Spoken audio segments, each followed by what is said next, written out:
رجم کیا جائے, پتھروں سے مار کے ہلاک کیا جائے. اتنا بڑا جرم, اللہ کو اتنی نفرت ہے. تبھی کسی پیغمبر کے نسب میں نا آدم علیہ السلام تک مشرک مرد بھی گزرے ہیں, مشرک عورتیں بھی گزری ہیں انبیاء کے نسب میں, لیکن نہ کوئی زانی مرد گزرا نہ کوئی زانی عورت, تاکہ پیغمبروں کے نسب محفوظ ہو.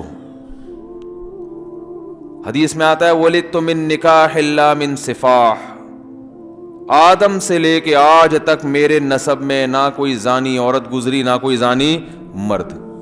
پیغمبر کی بیویاں, پیغمبر کی مائیں, نانیاں, دادیاں, آدم علیہ السلام تک یہ نسب ان کا پاک ہوتا ہے, ان میں کوئی زنا نہیں کرتا. حالانکہ غیر مسلم گزرتے ہیں ان میں, ابراہیم علیہ السلام کی اولاد میں غیر مسلم بھی پیدا ہوئے ہیں. تو اتنا غلط, یعنی اللہ کو یہ اتنا بڑا جرم لگتا ہے کہ اس سے نسب خراب ہو جاتا ہے.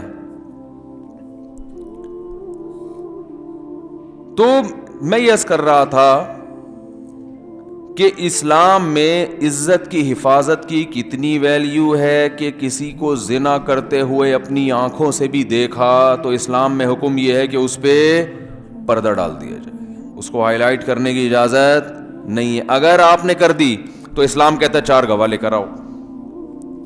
اگر آپ 4 گواہ نہیں لائے تو چترول الٹے آپ کے لگیں گے, حالانکہ امکان ہے کہ آپ سچ بول رہے ہوں. تو اب جرم کس بات کا ہے بھائی؟ جرم یہ ہے, ایک اشکال کا جواب دے کے پھر میں بات چلتا ہوں. ایک اشکال یہ ہوتا ہے کہ پھر 4 گواہ بھی نہ لے کے آؤ. بھائی 4 گواہ لا کے تو اور ذلیل کر دو گے نا. ارے پھر اسلام یہ کہتا ہے 4 گواہ ہوں تو بھی گواہی دینے کی ضرورت نہیں ہے, پردہ ڈال دو, یہی کہتا ہے نا. تو یہ کیوں کہا کہ 4 گواہ ہوں تو پھر مقدمہ لے جا سکتے ہو؟ یہ اس لیے کہا ہے کہ معاشرے سے جرم کو ختم بھی تو کرنا ہے نا. کیا خیال ہے بھائی؟ اس میں ایک دوسری حکمت ہے کہ اگر اس طرح سے لوگ کرنا شروع کر دیں اور گواہ بھی ہوں اور سزا نہ ملے تو یہ جرم پھیلے گا.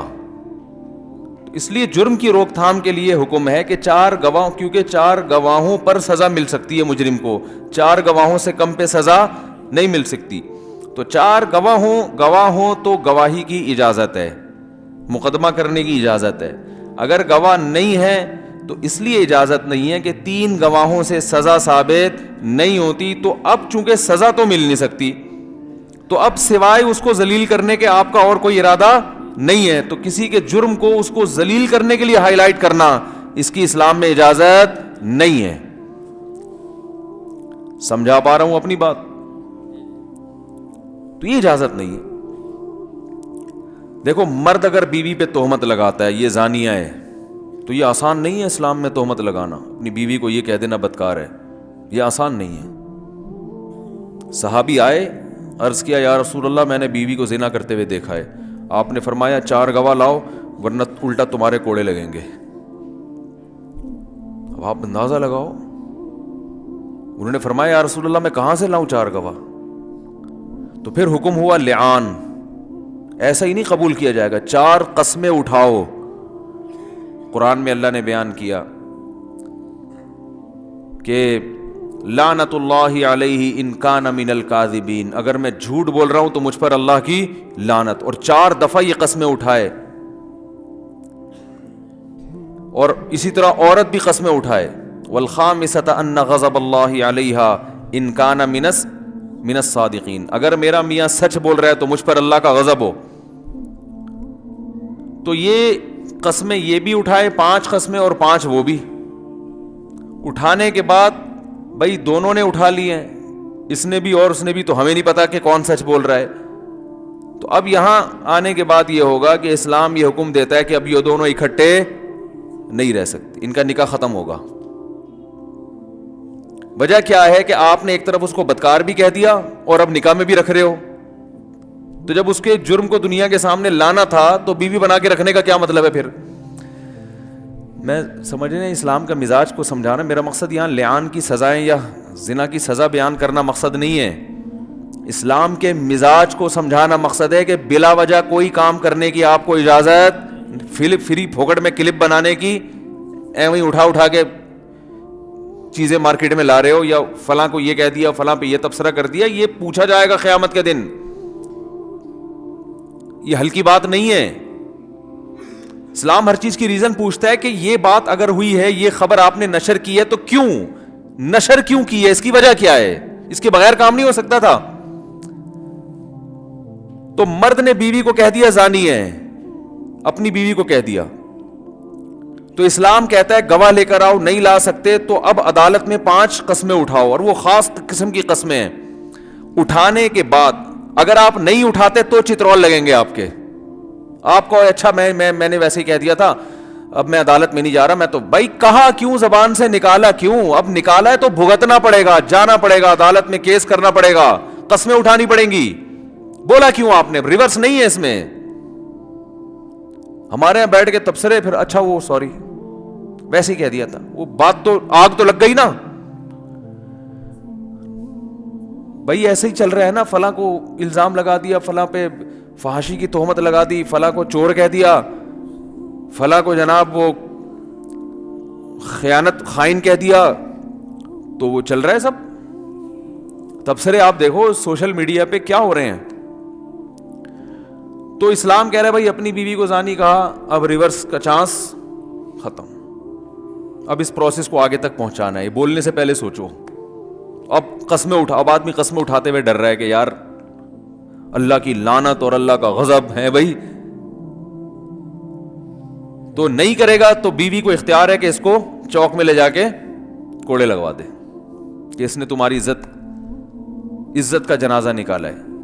تو اب اس پورے پروسیس سے گزرنا پڑے گا, اور پورے پروسیس سے گزرنے کے بعد عورت قسمیں اٹھائے گی. اگر وہ نہیں اٹھاتی, اقرار کر لیتی ہے زنا کیا ہے, تو اس کو پھر حد جاری ہوگی, رجم کیا جائے گا. پھر شوہر یہ کہے نہیں بھائی میں پتھر سے تو مارنا نہیں چاہتا تھا اس کو, بس اس نے زنا کیا, میں تو ویسے ہی. تو بھائی پھر جب آپ کو پتا ہے کہ زنا کی سزا جب ثابت ہو گیا, تو پھر تو پتھر سے مارا جائے گا اس کو. پھر آپ بھی ریورس نہیں ہو سکتے. یعنی جو بھی ریورس ہوگا نا, چترول اس کے لگیں گے. ٹھیک ہے نا, سمجھ رہے ہیں الفاظ کی کتنی ویلیو ہے شریعت میں.